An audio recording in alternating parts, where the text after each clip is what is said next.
Hello दोस्तों, स्वागत है आपका इस पार कोचिंग सेंटर में। तो गाइस, आज की वीडियो में हम पढ़ने वाले हैं क्लास 11th की पॉलिटिकल साइंस, जिसका चैप्टर नंबर है आपका फर्स्ट और चैप्टर का नाम है संविधान क्यों और कैसे। इसका हम आज पढ़ेंगे पार्ट 2, यानी कि जो इसका पार्ट 1 है वो ऑलरेडी पहले ही अपलोड कर दिया गया है। साथ ही साथ 11th की जो क्लास की 11th क्लास की जो 2025 से 26 की जो प्लेलिस्ट है वो भी बना दी गई है। और ये मेरा फ़ोन नंबर है 8178988103। अगर आपको पीडीएफ रिलेटेड या फिर कुछ और इश्यूज आ रहे हों तो आप इस नंबर पे कॉल या व्हाट्सअप कर अपने प्रॉब्लम का सॉल्यूशन पा सकते हैं।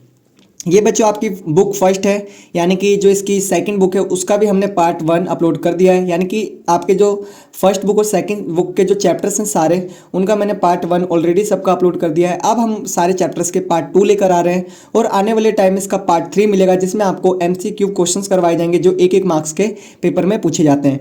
तो गाइज, आपको यहाँ पर पूरी क्रैश कोर्स वाली वीडियो मिल रही हैं और वो भी फ्री में, ठीक है। तो आप इसका बेनिफिट उठाइए और अभी तक आपने चैनल को सब्सक्राइब नहीं करा है तो सब्सक्राइब करिए और दोस्तों के साथ भी शेयर करिए, ठीक है। और मैं आपको बता दूं, यहाँ पर इसी तरीके से हिस्ट्री, ज्योग्राफी, हिंदी, इंग्लिश, मतलब ऑलमोस्ट जितने सब्जेक्ट हैं आपके आर्ट्स के, सभी के नोट्स प्रोवाइड करवाए जा रहे हैं। और जिन सब्जेक्ट के अभी नोट्स प्रोवाइड नहीं हुए हैं उनके भी आपको फरवरी तक करवा दिए जाएंगे। तो चैनल को अभी से सब्सक्राइब कर ले, क्योंकि आपको 12th में भी इससे बहुत ज़्यादा हेल्प मिलेगी। तो आइए स्टार्ट करते हैं वीडियो। तो देखिए, महत्वपूर्ण प्रश्न सबसे पहले, वैसे हम जो पार्ट फर्स्ट करते हैं उसमें महत्वपूर्ण जानकारी पढ़ते हैं। अब हम पढ़ेंगे महत्वपूर्ण प्रश्न। इससे पहले जो मैंने पार्ट 1 बनाया था उसमें लगभग आपको 5 क्वेश्चंस करवा दिए थे और वो मोस्ट इंपॉर्टेंट क्वेश्चन है।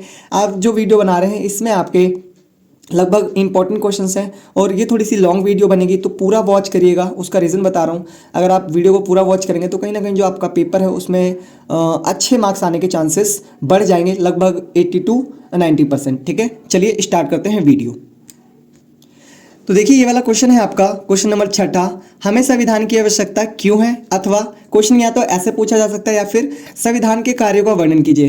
क्वेश्चन आपको कैसे भी घुमा के पूछा जाए, आपको ये देखना है कि क्वेश्चन में पूछा क्या गया है, ठीक है। तो देखिए, आंसर दिखा रखा है और भाई बहुत बार आया हुआ क्वेश्चन है पेपर में, ठीक है, मोस्टली टाइम आया हुआ है, तो कर लीजिएगा। क्योंकि इसके बाद वाला जो इससे जो पहले क्वेश्चन करवाया हमने 5वां, वो भी इंपॉर्टेंट है, चौथा क्वेश्चन भी इंपॉर्टेंट है, तो वो भी देखिए। फर्स्ट वीडियो जरूर देखिए, क्योंकि फर्स्ट वीडियो देखने से आपको ये पता लगेगा कि हम यहाँ पर किस तरीके से प्रिपरेशन करवा रहे हैं, ठीक है। देखिए, बता रखा है संविधान किसी भी देश की सर्वोच्च कानूनी व्यवस्था होता है। जो संविधान होता है किसी भी देश का क्या होता है, सर्वोच्च कानून होता है।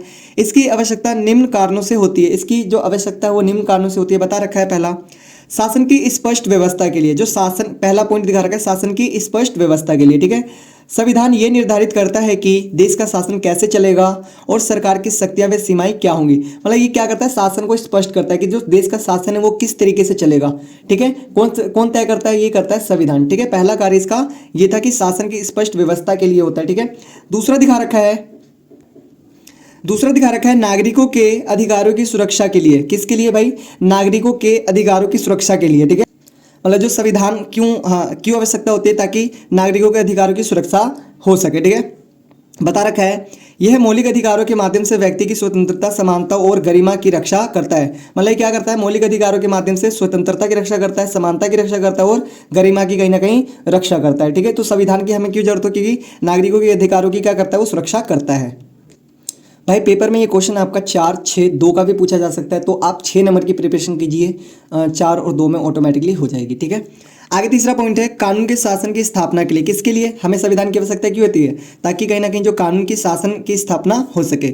संविधान ये सुनिश्चित करता है कि देश में कानून सर्वोपरि हो, न कि किसी व्यक्ति का समूह की मनमानी। मतलब कि जो संविधान होता है ये भी तय करता है कि देश में किसकी सर्वोपरि हो, देश के कानून की, ठीक है। मतलब कि कानून की सर्वोपरि हो, ना कि किसी व्यक्ति की या फिर किसी समूह की। जैसे राजतंत्र में क्या होता है, राजा प्रमुख होता है, तो ऐसा यहाँ पर कुछ भी तय नहीं होता है, ठीक है।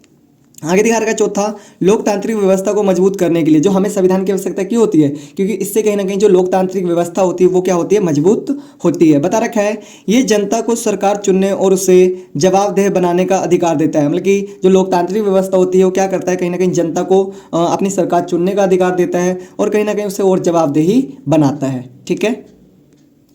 आगे देखिए, बता रखा है 5वां, शक्तियों के संतुलन के लिए। किसके लिए, शक्तियों के संतुलन के लिए। विधायिका, कार्यपालिका और न्यायपालिका के बीच शक्ति विभाजन कर सत्ता के दुरुपयोग को रोकता है। कहीं ना कहीं क्या करता है, शक्तियों का संतुलन, मतलब शक्तियों को बांट देता है संविधान, और ताकि किसी भी किसी भी तरह शक्ति का दुरुपयोग ना हो। ठीक है, आगे दिखा रखा है राष्ट्रीय एकता और सामाजिक न्याय के लिए, मतलब संविधान की आवश्यकता की होती है ताकि राष्ट्रीय एकता और सामाजिक न्याय भी बना रहे। ठीक है, बता रखा है विविधताओं से भरे समाज में समान नियमों और न्याय की भावना को बढ़ावा देता है, मतलब कि जो संविधान है वो क्या करता है, कहीं ना कहीं एकता स्थापित करता है और सामाजिक न्याय देता है, यानी कि कहीं ना कहीं चाहे गरीब हो चाहे अमीर हो, चाहे किसी धर्म का हो, किसी जाति का हो, किसी वंश का हो, किसी लिंग का हो। ठीक है, तो ऐसा क्या हो कि सभी के साथ जो एक तो राष्ट्रीय एकता हो, ठीक है, और सामाजिक न्याय सभी के साथ, किसी के साथ ऐसा भेदभाव ना हो कि वो उस जाति का है तो वो ये कर सकता है, वो उस जाति का नहीं है तो वो नहीं कर सकता है, ऐसा कोई भेदभाव नहीं होता है। ठीक है, इसीलिए हमें किसकी आवश्यकता होती है, संविधान की। भाई 6 नंबर का क्वेश्चन आ सकता है, 4 का भी आ सकता है, 2 का भी आ सकता है। प्रिपरेशन आपको गाइस 6 की करनी है, और ताकि आप कहीं ना कहीं बहुत अच्छे मार्क्स ला सकें। और दोस्तों अगर पेपर में ये क्वेश्चन आपका 6 नंबर का आता है तो इसमें निष्कर्ष देना, या 4 का है तो निष्कर्ष देना मत भूलिएगा। निष्कर्ष में करना कुछ नहीं, जो ऊपर पड़ा उससे संबंधित चीजें लिखनी है। देखिए मैं भी बताता हूँ आपको, पता रखा है इसलिए संविधान देश के सुचारू, न्यायपूर्ण और लोकतांत्रिक संचालन के लिए अत्यंत आवश्यक है। आप यहाँ पर ये भी लिख सकते थे कि ये जो ऊपर का जो उपरांत लिखे गए जो वाक्यांश है, जो भी शब्द लिखे गए हैं, इसलिए क्या है कि संविधान की हमें क्या पड़ती है, जरूरत पड़ती है। बात समझ में आ गई, इतना भी लिख देंगे तो नंबर मिलेगा। ये मेरा फ़ोन नंबर है 8178988103। मेरा नाम बिट्टू कुमार है। आप इस नंबर पे कॉल व्हाट्सअप कर सकते हैं अगर आपको कुछ भी पीडीएफ रिलेटेड या फिर कुछ अदर क्वेरीज हैं तो। ठीक है भाई, मोस्ट इंपॉर्टेंट क्वेश्चन है ये वाला भी, 6 मार्क्स का आ सकता है, 4 का भी आ सकता है। ठीक है, बता रखा है क्वेश्चन नंबर 7वां, एक सफल एवं प्रभावी संविधान कठोरता एवं लचीलेपन का अद्भुत समन्वय होता है। इस पंक्ति को भारतीय संविधान के संदर्भ में पुष्ट कीजिए। बता रखा है कि जो एक सफल संविधान होता है ना, वो उसमें कठोरता भी होती है, लचीलापन भी होता है, मतलब दोनों चीजें वहां पर देखने को मिलती है।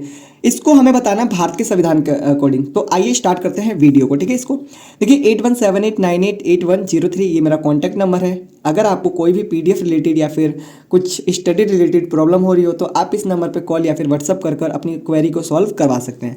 आंसर दिखा रखा है, भारतीय संविधान इस कथन को पूर्णतः सिद्ध करता है क्योंकि इसमें कठोरता और लचीलेपन दोनों के गुण समाहित है। जो भारतीय संविधान है वो कठोर भी है और कहीं ना कहीं वो लचीला भी है। ठीक है, तो इसमें दोनों गुणों को देखा जा सकता है। ठीक है, तो आइए पढ़ते हैं एक एक करके। देखिए सबसे पहले दिखा रखा है कठोरता का तत्व। जो भारतीय संविधान उसमें कठोरता का क्या है, तत्व है।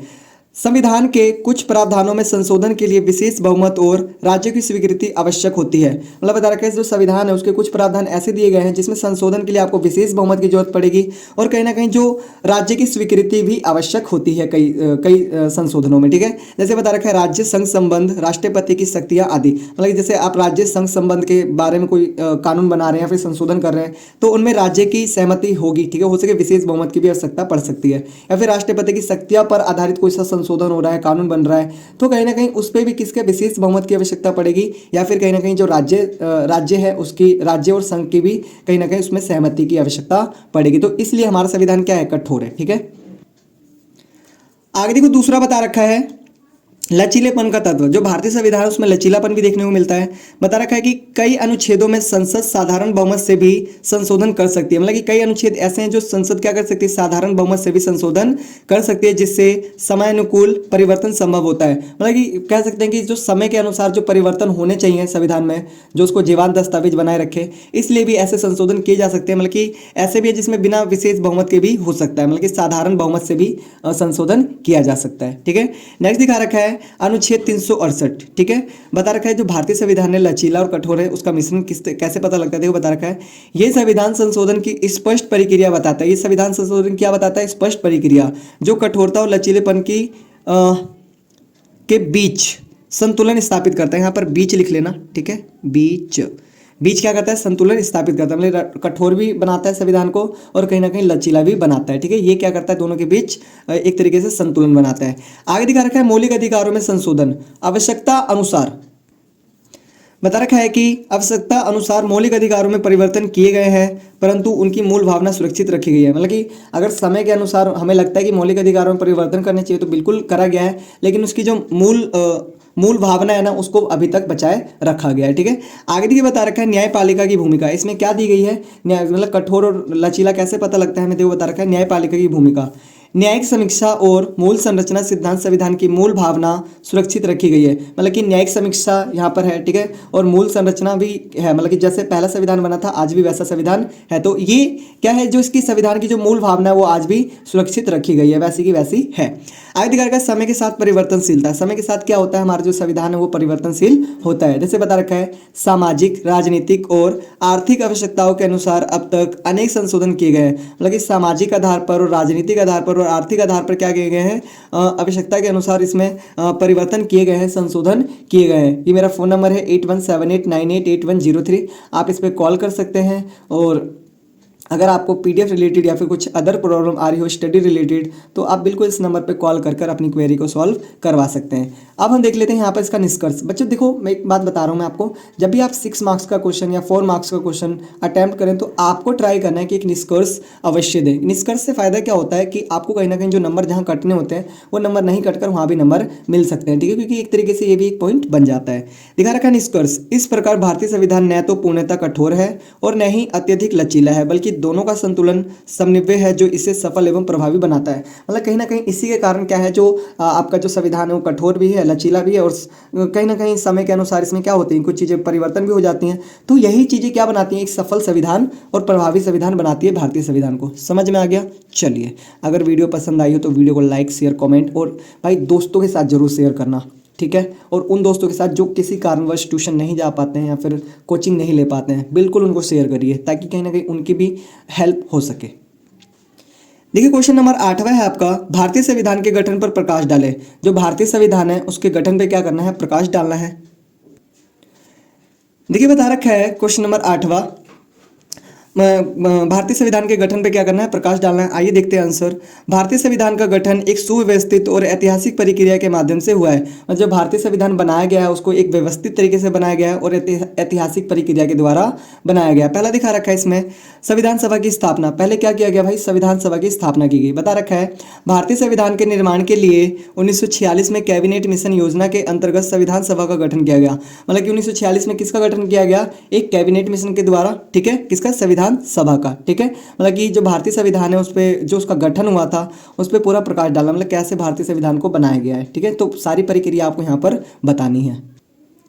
देखिए बता रखा है कार्य प्रारंभ। संविधान सभा की पहली बैठक 9 दिसंबर 1946 को हुई और संविधान निर्माण का कार्य प्रारंभ हुआ। मतलब कि जो संविधान सभा की जो पहली बैठक थी वो हुई थी आपकी 9 दिसंबर 1946 को, ठीक है। याद रखिएगा डेट, कई बार पेपर में पूछा गया है और बच्चे फिर इसको गलत कर देते हैं, ठीक है, तो उनके नंबर कटते हैं फिर। आगे दिखा रखा है मसौदा समिति। मसौदा समिति संविधान का प्रारूप तैयार करने के लिए डॉक्टर भीमराव अंबेडकर की अध्यक्षता में मसौदा समिति बनाई गई। क्या बनाया गया भाई, मसौदा समिति बनाई गई, ठीक है। किसके उसका अध्यक्ष किससे बनाया गया, भीमराव अंबेडकर को, ठीक है। आगे देखिए 4th दिखा रखा है स्वीकृति और लागू होना। मतलब कि स्वीकृति कब मिली और लागू कब हुआ। संविधान सभा ने 26 नवंबर 1949 को संविधान को अंगीकृत किया और यह 26 जनवरी 1950 को पूरे देश में लागू हो गया। मतलब स्वीकृत मतलब पूरा बनकर तैयार हो गया और कहीं ना कहीं ये लागू कब हुआ, ये लागू हुआ 26 जनवरी 1950 को, ठीक है। आगे दिखा रखा है निष्कर्ष। इस प्रकार भारतीय संविधान का गठन गहन विचार विमर्श और लोकतांत्रिक प्रक्रिया से हुआ है। और ये जो हमने अभी ऊपर पढ़ा ये हमें ये बताता है कि जो भारतीय संविधान है उसका जो गठन हुआ तो बहुत गहन विचार विमर्श और लोकतांत्रिक प्रक्रिया से हुआ है, ठीक है। समझ में आ गया? चलिए आगे देखिए क्वेश्चन नंबर 9 है आपका, संविधान सभा की क्या कमियां थी। जो संविधान सभा है उसकी क्या कमियां थी, आइए देखते हैं। बता रखा है संविधान सभा ने महत्वपूर्ण कार्य किया फिर भी उसमें कुछ कमियां मानी जाती है। देखो संविधान सभा ने वैसे बहुत अच्छा कार्य किया है लेकिन फिर भी उसमें क्या कमियां मानी जाती है, आइए देखते हैं। पहला दिखा रखा है भाई 2 मार्क्स का क्वेश्चन आ सकता है पेपर में, ठीक है। हमने जो 2 मार्क्स के क्वेश्चन है वो थोड़े से कम करवाए हैं उसमें, जो फर्स्ट पार्ट है इसका, लेकिन हम सोच रहे हैं कि इसको एक बार एक वीडियो बना के उसमें आपको सिर्फ 2 मार्क्स के क्वेश्चन करवाए जाएँ ताकि कहीं ना कहीं जो आपका पेपर है वो बहुत अच्छी तरीके से जाए। हम चाहते हैं कि हमारे यूट्यूब चैनल से जो भी बच्चा पढ़ रहा है उसको बेस्ट ऑफ बेस्ट नंबर मिले, ठीक है। आगे देखिए बता रखा है सार्वभौमिक मताधिकार पर आधारित नहीं। मतलब कि जो इसका क्या होता है, इसके सदस्य जनता द्वारा सीधे चुने नहीं गए थे। मतलब कि जो इसके जनता थे वो सार्वभौमिक वश मताधिकार पर आधारित नहीं थे। मतलब कि इसका मतलब होता है कि जो व्यक्ति 18 साल का हो चुका है वो वोट देने का अधिकार होता है, उसके आधार पर चुनना चाहिए था इसके सदस्य को, लेकिन वैसा नहीं हुआ था। इसलिए इसे क्या कहते, ये एक तरीके से संविधान सभा की क्या है, कमी है। सॉरी बच्चों ये ना 4 नंबर का ही क्वेश्चन है, ठीक है, ये वाला 4 का ही है, हो सके 2 का भी आ सकता है ये, तो आप 2 के अनुसार भी बना लेंगे, 2 ही पॉइंट लिखने होंगे। दूसरा दिखा रखा है कांग्रेस का वर्चस्व। क्या था कांग्रेस का वर्चस्व? संविधान सभा में कांग्रेस पार्टी का प्रभाव अधिक था, जिससे सभी विचारों का समान प्रतिनिधित्व नहीं हो पाया। मतलब कि कह सकते हो कि जो संविधान सभा थे उसमें जो कांग्रेस के लोग थे वो सबसे ज़्यादा थे और उसका प्रभाव उसमें बहुत ज़्यादा अधिक था, इसलिए सारी विचारधारा उसमें नहीं हो पाई, सारी विचारधारा उसमें नहीं मिल पाई। ये भी एक संविधान सभा की क्या है, कमी है। बता रखा है समय अधिक लगा। संविधान निर्माण में लगभग 3 वर्ष लगे, जिसे कुछ लोग अनावश्यक रूप से लंबा मानते हैं। देखो 2 साल 11 महीने 18 दिन लग गए थे, लगभग 3 वर्ष कह सकते हो कि 12-13 दिन कम रह गए होंगे। ठीक है, तो लगभग इसको कितना वर्ष लग गया, 3 वर्ष लग गए लगभग। ठीक है, तो कहा जाता है कि ना ये कहीं ना कहीं अनावश्यक है, मतलब इतना ज़्यादा समय नहीं लेना चाहिए था, संविधान को बनाने में ज़्यादा समय ले लिया। ये भी इसकी क्या है, एक तरीके से कमी है। भाई पेपर में अगर क्वेश्चन आ जाना तो फोड़ के आना पेपर में क्वेश्चन ये। ठीक है, अभी मैं एक 1 शॉट में वो क्वेश्चन करवाऊंगा जो कहीं ना कहीं पेपर में आ सकते हैं, 1 मार्क्स के भी और 2 मार्क्स के भी और 4 मार्क्स के और 6 मार्क्स के, सभी अलग अलग करके मैं आपको करवाऊंगा सारी चीज़ें। ठीक है, तो चैनल को जैसे सपोर्ट करिए, जितना आप सपोर्ट करेंगे उतनी बेहतरीन तरीके से मैं आपको प्रिपरेशन करवाने की कोशिश करूंगा। आगे दिखा रखा है, ठीक है, ये वैसे 4th पॉइंट था, ये तीसरा है, तीसरा चौथा। ठीक है, ऐसे है, या तो तीसरा इसको बना दो, चौथा जो भी बना सकते हो बना दो। मुस्लिम लीग की अनुपस्थिति। प्रारंभिक चरण में मुस्लिम लीग के बहिष्कार के कारण सभी समुदायों का पूर्ण प्रतिनिधित्व नहीं हो सका। मतलब कि जो मुस्लिम लीग उसको क्या कर दिया, बहिष्कार कर दिया गया, उसको बाहर निकाल दिया गया। ठीक है, बॉयकॉट हुआ उसका, तो उसको क्या कर दिया गया, फिर उसका प्रतिनिधित्व वहां पर नहीं हो पाया। मतलब कह सकते हो सभी समुदाय का प्रतिनिधित्व आपको नहीं देखने को मिलेगा अपने संविधान में। तो इसलिए भी कहीं ना कहीं जो आपकी जो संविधान सभा है उसको उसकी कमियां हैं, ये क्या है उसकी कमियां। तो ये मेरा फ़ोन नंबर है 8178988103। आप इस पर कॉल कर अगर आपको पीडीएफ रिलेटेड कोई इशू हो या फिर कुछ स्टडी रिलेटेड, तो आप इस पर अपनी प्रॉब्लम को बता सकते हैं और सॉल्व करवा सकते हैं। और गाइज मेरा नाम बिट्टू कुमार है, और जब भी आप इस पर कॉल करें या फिर व्हाट्सअप करें तो एक बार मेंशन जरूर करें मेरा नाम। ठीक है, आगे क्वेश्चन नंबर 10 है। ठीक है, क्वेश्चन नंबर 10, भारतीय संविधान को किस प्रकार संतुलित एवं सुदृढ़ बनाया गया है। जो भारतीय संविधान है उसको किस तरीके से सुदृढ़ और संतुलित बनाया गया है, आइए देखते हैं। बता रखा है भारतीय संविधान को संतुलित एवं सुदृढ़ बनाने के लिए निम्नलिखित उपाय हैं। बता रखा है पहला, कठोरता एवं लचीलापन का संतुलन। मतलब जो भारतीय संविधान है उसमें क्या रखा गया है, कठोर भी बनाया गया और लचीला भी बनाया गया। ये क्या करता है, कहीं ना कहीं संतुलन स्थापित करता है। देखो संविधान में संशोधन की ऐसी व्यवस्था है कि आवश्यकता अनुसार परिवर्तन भी हो सके और मूल ढांचा सुरक्षित भी रहे। मतलब कि परिवर्तन भी किया जा सके और कहीं ना कहीं जो मूल ढांचा उसका उसको भी सुरक्षित रखा जाए। ठीक है, ऐसा क्या किया गया है, ऐसा इसको संविधान को बनाया गया है। ठीक है, आगे देखिए बता रखा है क्वेश्चन नंबर सेकंड पॉइंट है शक्तियों का विभाजन। जो सुदृढ़ है, जो अपना संविधान इतना बढ़िया है, चल रहा है अच्छे से, उसका रीजन है कि कहीं ना कहीं इसमें ना संशोधन की प्रक्रिया आसान भी बनाई गई है और कठिन भी बनाई गई है। ठीक है, आगे दिखा रखा है शक्तियों का विभाजन। क्या किया गया है भाई, शक्तियों का विभाजन किया गया किसके के बीच, विधायिका, कार्यपालिका और न्यायपालिका के बीच। मतलब कि विधायिका कार्यपालिका के कार्य में हस्तक्षेप नहीं करेगी, कार्यपालिका न्यायपालिका में हस्तक्षेप नहीं करेगी, न्यायपालिका को अधिकार है कहीं ना कहीं समय आने पर इनमें हस्तक्षेप कर सकती है। ठीक है, तो ये शक्तियों का क्या किया गया है, बंटवारा किया गया है, ताकि कहीं ना कहीं एक शासन व्यवस्था अच्छी तरीके से चल सके। आगे देखिए शक्तियों का स्पष्ट विभाजन कर सत्ता के दुरुपयोग को रोका गया है। और मतलब क्या करा गया, शक्तियों का मतलब कि बराबर बराबर सभी में बांटा गया है और कहीं ना कहीं शक्तियों के दुरुपयोग को रोका गया है। आगे दिखा रखा है तीसरा, मौलिक अधिकार एवं कर्तव्य।